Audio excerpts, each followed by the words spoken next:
So I was working on the Phrygian scale earlier on with a student, and he wanted to sort of figure out a few ways to use it while playing over some rock music.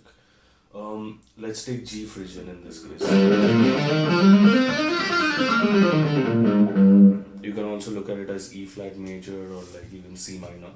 It's essentially an E flat major from the third degree, right? So the G note. Another way of looking at it is if you already know your minor scale, the Aeolian scale, the natural minor as we call it.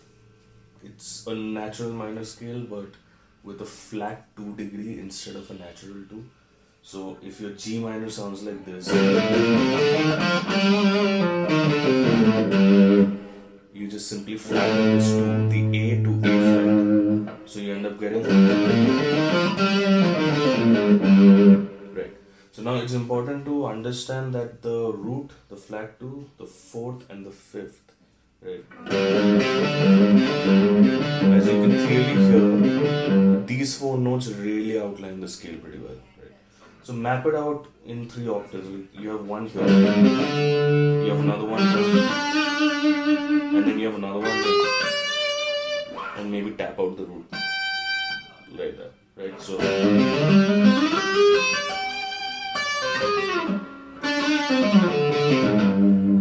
right. Once you have that mapped out, you can sort of figure this out in a few different places, right? Like you end up finding these 3 essential shapes, so to speak.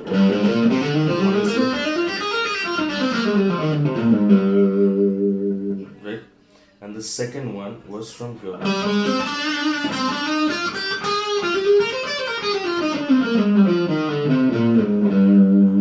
And the third one, you can just play the C minor scale from here, the 6th string, right? So that's going to be on the 8th fret.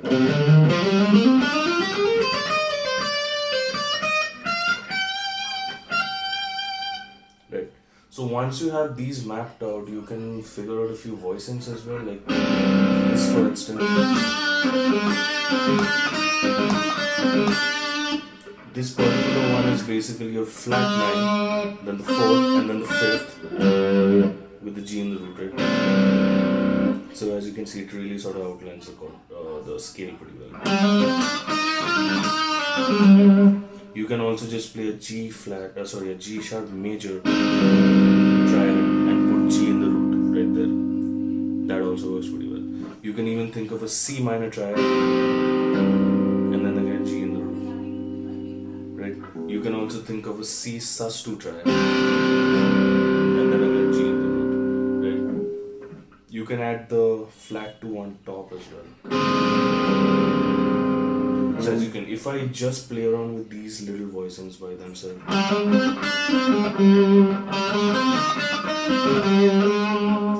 right? And then I also had, and then the sus2, and then the sus2 with the sharp 5. Then you can add the flat 3 here as well.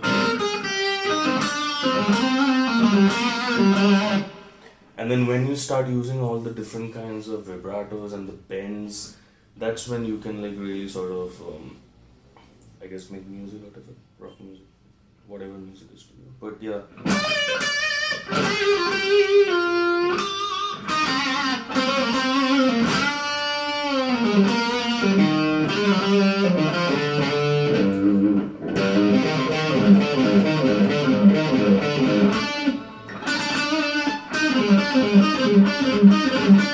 So the octaves really help out a lot, right?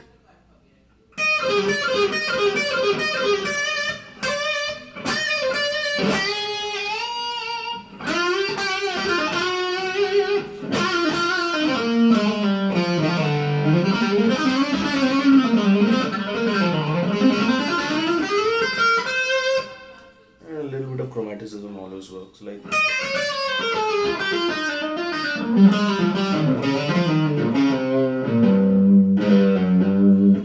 right. You can use some leading tones, like for instance, instead of the flat 7, so instead of the F, you can use an F sharp, right?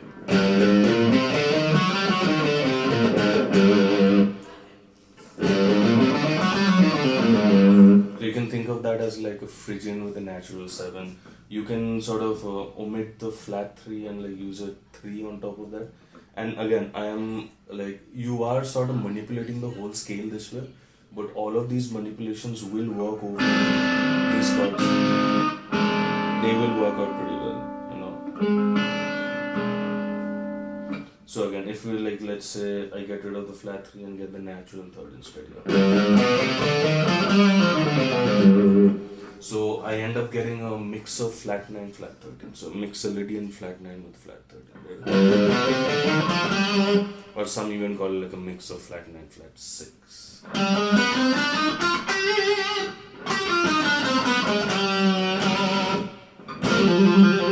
So when you try mixing the two here and there,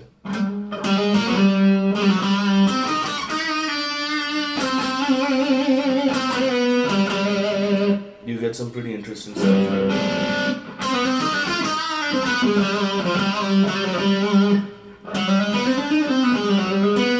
So I'm using the flat 3 and the natural 7 here over the same chord.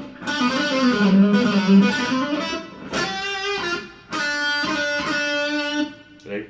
Also on the higher octave I use the flat 7, but I can use natural 7 as well.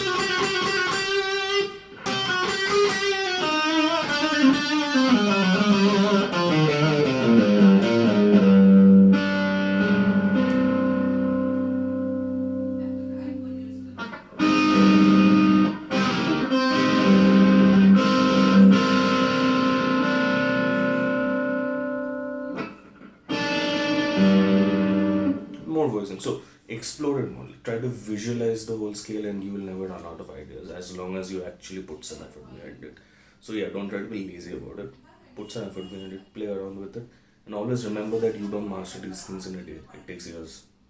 There's no shortcut. If someone is telling you that there's a shortcut and you'll know a scale within a day or a month or like 3 months, run away from that person. That's it. Bye.